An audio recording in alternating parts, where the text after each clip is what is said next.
ನನ್ ತಂಗಿ ಬಚ್ಚಿಟ್ಟಿದ್ದ ಚಾಕ್ಲೇಟು ತುಂಬಾನೇ ಚೆನ್ನಾಗಿತ್ತು. ಗುಡ್ ನೈಟ್ ಆಲು ಪುಟ್ಟ.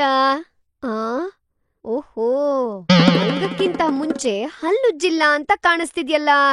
ಅಮ್ಮ, ಆಲು ಪುಟ್ಟಗೆ ತುಂಬಾ ನಿದ್ದೆ ಬರ್ತಿದೆ.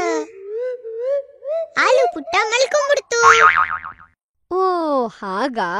ಆಲು ಪುಟ್ಟ ಮಲ್ಕೊಂಡ್ಮೇಲೆ ಕೀಟಗಳೆಲ್ಲ ಬಂದು ಹಲ್ಲಲ್ಲಿರೋ ಚಾಕ್ಲೇಟ್ನೆಲ್ಲ ತಿಂದ್ಬಿಡುತ್ತೆ. ಆಮೇಲೆ ಹಲ್ಲು ಹುಳುಕಾಗಿ ನೋವು ಬರುತ್ತೆ. ಅಯ್ಯೋ, ಅದೇನಾಗುತ್ತೆ? ನಾ ಬಾಯ್ನ ಮುಚ್ಕೊಂಡಿರ್ತೀನಿ ಅಲ್ವಾ? ಆಹಾ, ಆದ್ರೆ ಈ ಕೀಟಗಳೆಲ್ಲ ನಿನಗಿಂತ ಸ್ಮಾರ್ಟ್. ಅವುಗಳು ನಿನ್ ಪಕ್ಕದಲ್ಲೇ ಇರುತ್ತವೆ. ನೀ ಸ್ವಲ್ಪ ಬಾಯಿ ತೆಗೆದ್ರೆ ಸಾಕು, ನಿನ್ ಬಾಯೊಳಗಡೆ ಜಂಪ್ ಮಾಡಿ ನಿನ್ ಹಲ್ಲುಗಳನ್ನೆಲ್ಲ ಹುಳುಕ್ ಮಾಡ್ಬಿಡತ್ವೆ. ಆಲು ಪುಟ್ಟನ್ ಫ್ರೆಂಡ್ಸ್ ಎಲ್ಲ ಅವನನ್ನ ನೋಡಿ ನಕ್ ಬಿಡ್ತಾರೆ.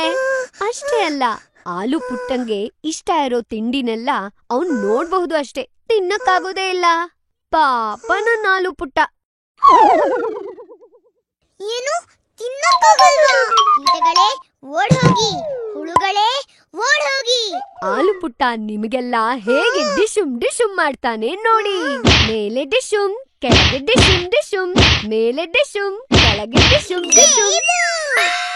ನಾನು ಸಾಧಾರಣ ಆಲು ಪುಟ್ಟ ಅಲ್ಲ, ಯಾರಿಗೂ ಅಟ್ಯಾಕ್ ಮಾಡಕ್ಕಾಗ್ದೇ ಇರೋ ಫೈಟರ್ ಆಲು ಪುಟ್ಟ. ಗುಡ್ ನೈಟ್ ಆಲು ಪುಟ್ಟ, ಚೆನ್ನಾಗ್ ನಿದ್ದೆ ಮಾಡು. ಏನಾಯ್ತು ಫೈಟರ್ ಆಲು ಪುಟ್ಟ? ಅಮ್ಮ ಪ್ಲೀಸ್, ಆ ಲೈಟ್ ಮಾತ್ರ ಆಫ್ ಮಾಡ್ಬೇಡ.